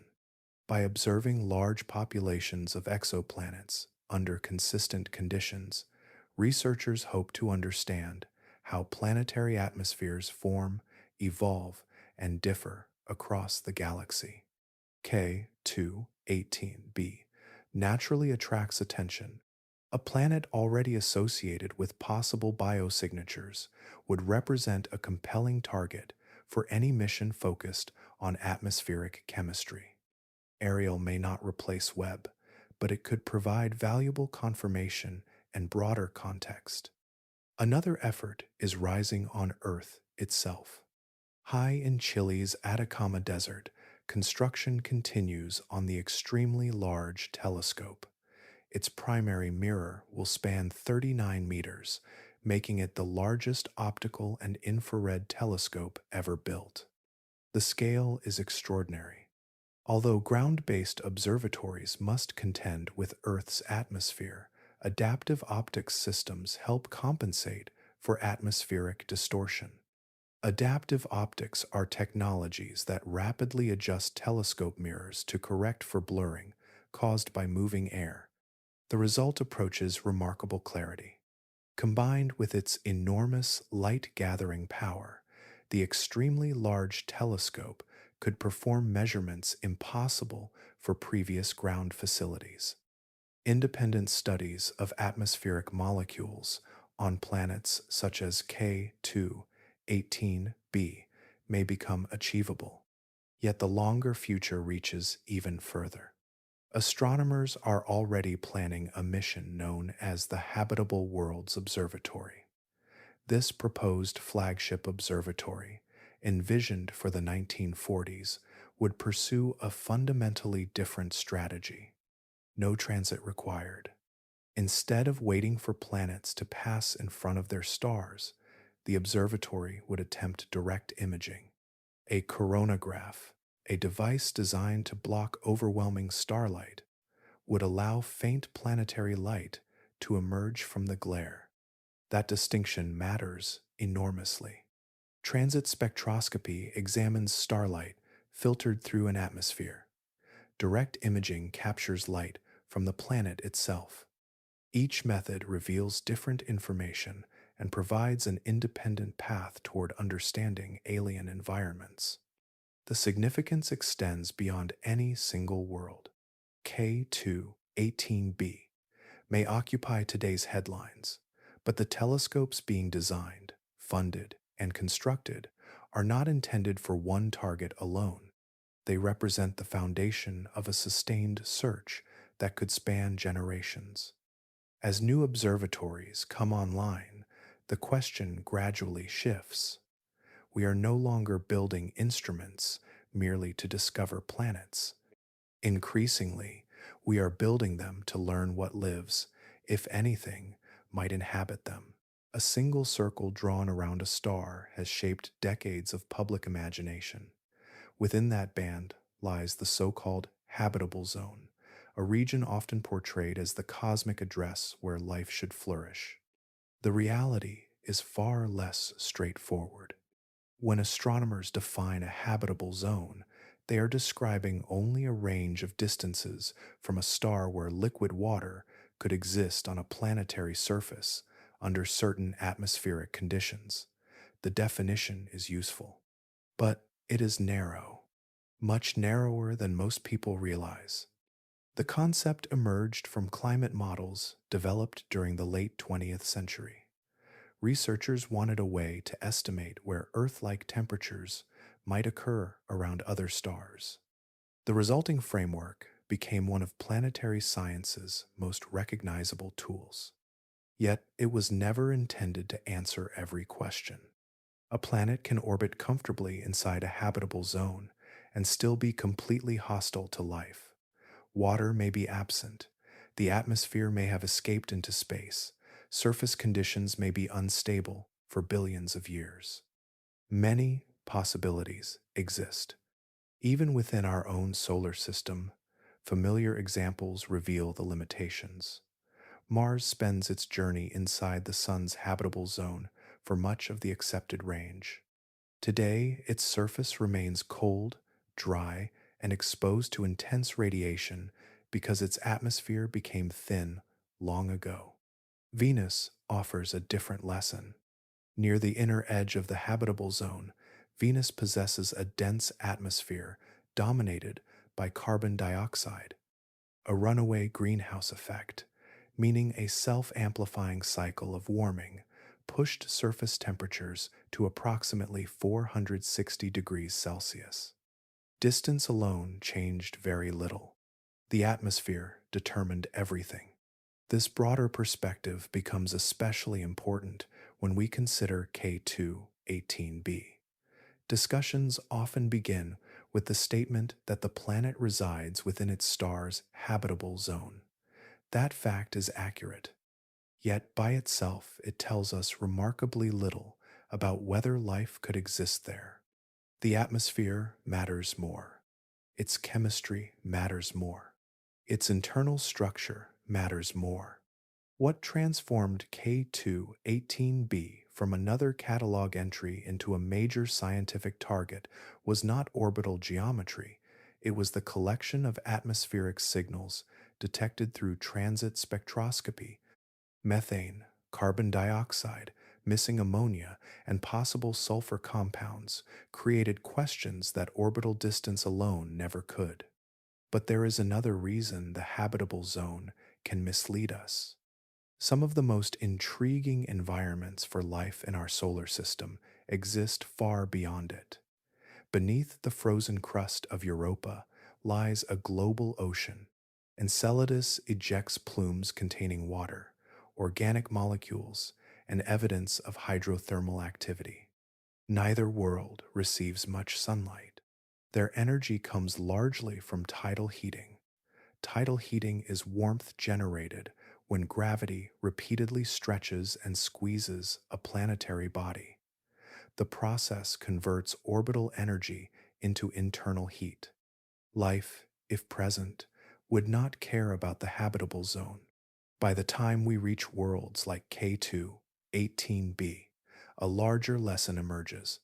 Habitability cannot be reduced to a single orbital measurement. It arises from countless interactions between atmosphere, chemistry, geology, energy sources, planetary history, and stellar behavior. The habitable zone remains a useful starting point. But it is only the beginning of the story. For a moment, let us reverse the telescope.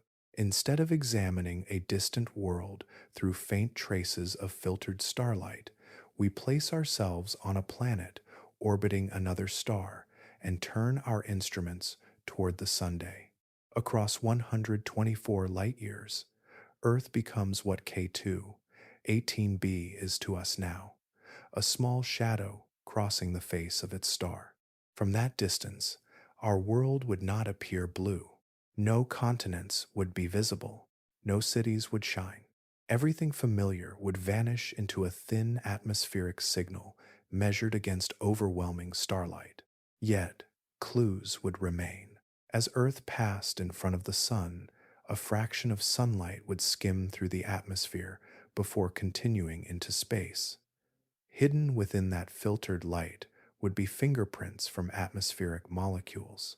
An alien observatory equipped with instruments comparable to James Webb could begin assembling a chemical portrait of our planet. The first result might be surprising. They would detect an atmosphere rich in nitrogen and oxygen. Oxygen deserves special attention because it is chemically reactive. Left alone, free oxygen readily combines with rocks, gases, and minerals. Over geological timescales, it disappears unless something continuously replenishes it. On Earth, that source is life. Photosynthetic organisms have maintained atmospheric oxygen for hundreds of millions of years. Remove them, and the balance changes. But certainty would remain elusive. Researchers on that distant world would immediately search for alternative explanations. Some might argue that ultraviolet radiation had broken apart water molecules in Earth's upper atmosphere, releasing oxygen without biology. Others would test exotic climate histories or unusual planetary evolution scenarios. The debates would grow. Then another signal might emerge. Methane would appear alongside oxygen. This pairing is especially intriguing because the two gases tend to destroy one another through chemical reactions.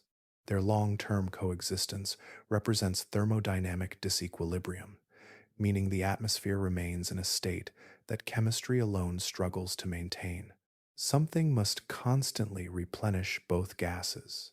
Life provides one explanation, but distant scientists would not stop there. Water vapor would strengthen the case for a temperate environment. Ozone, formed from oxygen high in the atmosphere, would add another layer of evidence. With enough sensitivity, they might even glimpse dimethyl sulfide drifting above Earth's oceans, produced by microscopic organisms far below.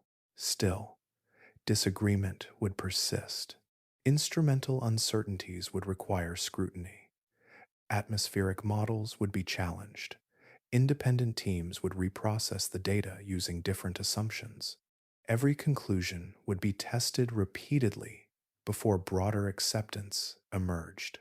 Would they immediately announce a living world? Probably not. If they followed standards similar to those used today, years or even decades of observations might be required. Additional transits would be collected. Statistical confidence would slowly improve. Competing explanations would gradually weaken. This perspective changes how we view K2 18b. Across interstellar distances, life rarely reveals itself through a single unmistakable sign. Instead, it leaves subtle chemical traces scattered through an atmosphere. We gather them piece by piece, compare possibilities, eliminate alternatives, and continue refining the picture. That patient process is not a weakness of science. It is the reason we trust its conclusions. Long before exoplanets became familiar entries in astronomical catalogs, a gathering of scientists met in a small town surrounded by forests and rolling hills. In 1961, at the National Radio Astronomy Observatory in Green Bank, West Virginia, astronomer Frank Drake walked to a chalkboard and wrote a simple mathematical framework. The symbols were straightforward. The implications were enormous. Drake was not attempting to calculate a final answer. He understood that the unknowns vastly outnumbered the knowns. Instead, he created a way to break a profound question into smaller pieces. How many technologically detectable civilizations might exist within the Milky Way? The equation became famous. For decades, however, many of its terms remained almost entirely speculative. Astronomers did not know how common planets were. They did not know whether Earth was unusual. Even the existence of worlds around other stars remained unconfirmed until the 1990s. The galaxy seemed mysterious. Much of the equation rested on educated guesses. Then observations began changing the landscape. Missions such as Kepler transformed planetary science by revealing thousands of worlds orbiting distant stars. With every discovery, uncertainty retreated a little farther. A remarkable picture emerged. Planets are everywhere. Current evidence suggests that most stars host planetary systems. Rocky worlds appear throughout the galaxy. Statistical studies indicate that Earth-sized planets in habitable regions may be common around Sun-like stars. What once seemed exceptional now appears widespread. Several terms in Drake's framework suddenly became measurable. The equations started shifting from philosophy toward observation. Yet one of the most important variables remained untouched. Even if suitable worlds are abundant, how often does life actually appear? A galaxy filled with habitable planets could still be biologically barren. Alternatively, life could emerge wherever conditions allow. We simply did not know. That uncertainty brings us back to K2, 18b. The significance of this world extends beyond atmospheric chemistry. It touches one of the central unknowns in Drake's equation. If future observations demonstrate that dimethyl sulfide truly originates from biology on an independent world, then one of the equation's most elusive terms changes fundamentally. The value would no longer be unknown. It would become greater than zero. That distinction may sound modest. In reality, it would represent one of the largest conceptual shifts in scientific history. Humanity would possess evidence that biology emerged at least twice within a single galaxy. Once on Earth, once elsewhere. The implications spread outward immediately. If life appeared independently on two separate worlds, the processes leading to biology may be far more common than previously assumed. Entire populations of living planets could exist around ordinary stars, hidden among the hundreds of billions of worlds that fill the Milky Way. But caution remains essential. A confirmed biological interpretation has not yet arrived.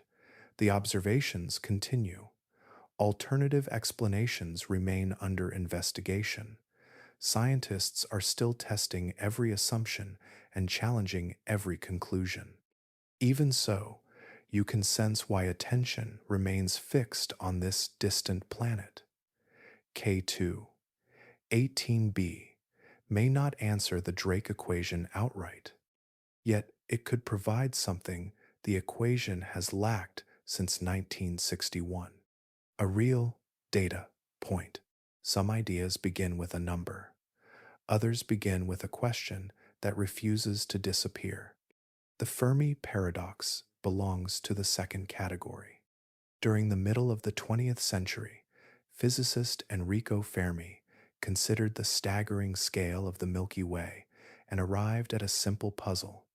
Hundreds of billions of stars populate our galaxy. Many are older than the Sunday planetary systems appear common. Given enough time, technological civilizations should have emerged repeatedly. Yet the sky remains stubbornly empty. No confirmed signals, no confirmed visitors, no unmistakable evidence of galactic societies. From that tension emerged one of the most influential concepts in modern astrobiology. Researchers call it the Great Filter. The idea proposes that somewhere along the path from lifeless matter to an advanced civilization lies a barrier so difficult that almost no lineage crosses it. The location of that barrier changes everything. If the filter lies near the beginning, then the emergence of life itself may be extraordinarily rare. Planets could be abundant, oceans could be widespread, suitable chemistry could exist throughout the galaxy. Yet biology might arise only on exceptional worlds under exceptionally fortunate circumstances. In that scenario, Earth represents a remarkable stroke of luck. We would already be past the hardest step, but another possibility exists. Life may emerge readily whenever conditions permit. Microbial organisms could populate countless oceans and atmospheres scattered among the stars. The true obstacle might arrive much later, perhaps during the evolution of complex cells, multicellular organisms, intelligence, technological societies, or long-term survival. That possibility carries different implications. The universe could be biologically rich while remaining technologically sparse. As observations of K2 18b continue, the discussion takes on new significance. Imagine that future measurements strengthen the dimethyl sulfide signal. Imagine alternative explanations fail. Imagine the scientific community eventually concludes that biology offers the best explanation. What would that mean? It would not reveal intelligent life. It would not answer the Fermi paradox. Yet it would provide something equally important: evidence that life arose independently on a world profoundly different from Earth. K2 18. B is not a twin of our planet. Its atmosphere, structure, and environment diverge dramatically from familiar conditions. Even so, biology may have appeared. If that conclusion proves correct, the origin of life begins looking less like an extraordinary accident and more like a recurring, natural process. Chemistry, given suitable opportunities, may repeatedly organize itself into living systems. The great filter would shift. The hardest step would likely not be the transition from chemistry to biology. Attention would move farther along the chain of development. Researchers would focus more intensely on the emergence of complexity, cognition, culture, technology, and the ability of civilizations to endure across immense spans of time. For now, uncertainty remains. the evidence is still under examination. Competing explanations continue to be tested. Additional observations are needed before any profound conclusions can be justified. But the possibility alone changes the conversation. If a distant ocean world, 124 light years away, hosts even microscopic organisms, then life may not be the rare exception we once imagined. The silence of the galaxy would become a different mystery entirely. Distances in astronomy have a strange way of changing scale depending on how we choose to measure them. Within the vast structure of the Milky Way, K2 18b sits remarkably nearby. Our galaxy stretches across roughly 100,000 light years. Against that backdrop, a world located 124 light years away seems almost local. A neighboring address, a short hop across the galactic map, but human intuition measures distance differently. The moment we leave the scale of stars and galaxies and return to the scale of lives, generations, and civilizations, the picture changes dramatically. 124 light years becomes an almost unimaginable gulf. Light itself needs 124 years to make the journey. Nothing travels faster.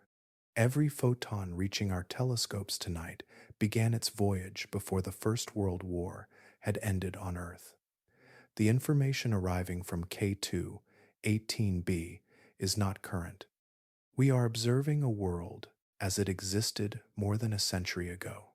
The planet we study today no longer exists in exactly the form we see. Neither does Earth. Consider our fastest machines. The Parker Solar Probe, launched by NASA in 2018, achieved speeds approaching 635,000 kilometers per hour during its closest passes to the Sunday. By any ordinary standard, that velocity is extraordinary. Yet space quickly humbles such achievements. At that speed, reaching K2 18b would require more than 200,000 years. Entire species have appeared and vanished on Earth in less time. Human civilization itself occupies only a tiny fraction of that span. The destination remains beyond reach. No spacecraft currently conceived could carry people there. No planned mission could return data within meaningful human timescales. Even robotic exploration exists firmly outside practical possibility. But physical contact has never been the only way to know something. Throughout this journey, we have followed clues carried by light. A minute decrease in starlight revealed the planet's existence. Tiny shifts in spectral patterns exposed molecules drifting through a distant atmosphere. From those faint signatures emerged hypotheses about oceans, chemistry, climate, and perhaps even biology. Knowledge arrived first. Travel never entered the equation. This is one of astronomy's most remarkable qualities. We learn about places we cannot visit. We construct increasingly detailed portraits of worlds that will never appear larger than a point of light. Every improvement in instrumentation extends our reach without moving us physically closer. But there is also something deeply human in this effort. Across history, people have looked beyond horizons they could not cross. They studied distant mountains before climbing them. They charted oceans before sailing them. They imagined unseen lands long before setting foot upon them. The horizon has changed. Now it stretches between stars. K2 18b reminds us that some frontiers may remain forever beyond direct contact, yet distance does not erase curiosity. Instead, it sharpens it. We continue gathering fragments of information carried across 124 years of darkness, assembling them carefully into understanding. For now, that understanding is the closest we will ever come. Some discoveries arrive as explosions of certainty, Others emerge gradually, accumulating weight year after year until a threshold is crossed and the world realizes it has changed. The story of K2, 18b, belongs to the second category. Imagine that additional observations arrive over the next 1 or 2 years. The spectral signal strengthens with every transit. Independent teams repeat the analysis.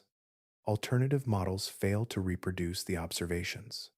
Statistical confidence rises until the 5 sigma threshold is reached, placing the detection among the most robust findings in modern astronomy. At that point, the discussion would shift. The central question would no longer concern whether the signal exists. Attention would move toward its meaning. If dimethyl sulfide truly fills the atmosphere of K2, 18b, and if every credible non-biological explanation has been exhausted, humanity would find itself confronting a conclusion unlike any before. Life would no longer be known from only one world. For thousands of years, every living thing ever observed shared a common origin. Every tree, bacterium, whale, fungus, and human belonged to a single planetary experiment. We could speculate about other examples, but speculation is different from evidence. Evidence changes everything. Even microbial organisms drifting through a distant ocean would carry enormous significance. They would represent a second genesis, a separate origin of biology emerging under entirely different conditions. Their existence would suggest that life is not confined to a unique sequence of events that happened once and never again. A broader possibility would begin to take shape. Perhaps chemistry naturally moves toward biology whenever circumstances permit. Perhaps the transition from molecules to living systems is difficult yet common enough to occur repeatedly across the galaxy. The universe would appear less like a vast emptiness interrupted by a single exception and more like a place where life emerges whenever matter and energy interact in the right ways. But the consequences would extend beyond biology. Planetary science would gain its first confirmed example of an inhabited world beyond Earth. Evolutionary theory would acquire a second data point. Astrobiology would transform from a field searching for possibilities into a field studying realities. Entire generations of researchers would spend their careers trying to understand how a distant biosphere functions. Cultural change would unfold more slowly. There would be no single day when humanity suddenly becomes different. No dramatic broadcast from another civilization. No spacecraft descending through alien clouds. Instead, perspectives would shift gradually across decades. Textbooks would change. Philosophical debates would evolve. Religious traditions, scientific frameworks, and public imagination would adapt in their own ways. Our place in the cosmos would look different. What makes this possibility remarkable is its modest beginning. The first confirmed evidence of life beyond Earth might arrive through nothing more dramatic than atmospheric chemistry. A small sulfur-bearing molecule carried high above an unseen ocean could become the thread that connects two living worlds separated by 124 light-years of space. A discovery of that kind would not end a story. It would redefine the setting in which every future story unfolds, far beyond the reach of human travel, beyond every destination our spacecraft can realistically approach. A distant planet continues its endless circuit around a small red star. It does not know it is being watched. It does not know that an entire species has become fascinated by the chemistry of its atmosphere, yet tonight our attention remains fixed upon it. As we move through our ordinary lives, an extraordinary machine continues its work. The James Webb Space Telescope circles the Sun near the second Lagrange point, a region of space roughly 1.5 million kilometers from Earth. There, protected by layers of reflective shielding, it keeps its instruments cold enough to detect some of the faintest infrared signals ever measured. Its schedule is crowded. Ancient galaxies compete for attention. Dying stars wait their turn. Giant planets, stellar nurseries, and distant black holes each occupy precious hours. But among those observations are recurring appointments with a dim star in the constellation Leo, a star catalogued long before anyone imagined it might host one of the most intriguing worlds ever discovered. When the timing is right, K2 18b passes across that star. The event lasts only a few hours. During that brief interval, a tiny fraction of starlight slips through layers of atmospheric gas surrounding the planet. Embedded within that light are subtle signatures, patterns so faint that extracting them requires years of engineering, decades of planning, and astonishing computational effort. The photons themselves began their journey 124 years ago.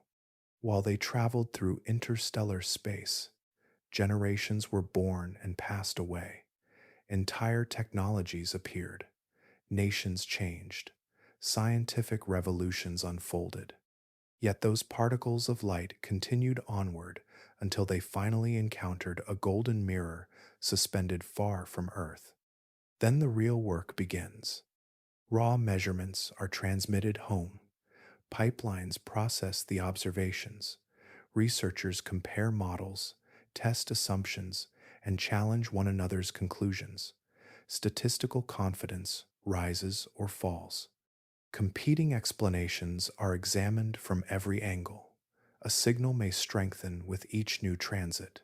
It may weaken. It may transform into something unexpected. But whatever answer eventually emerges, the larger journey continues.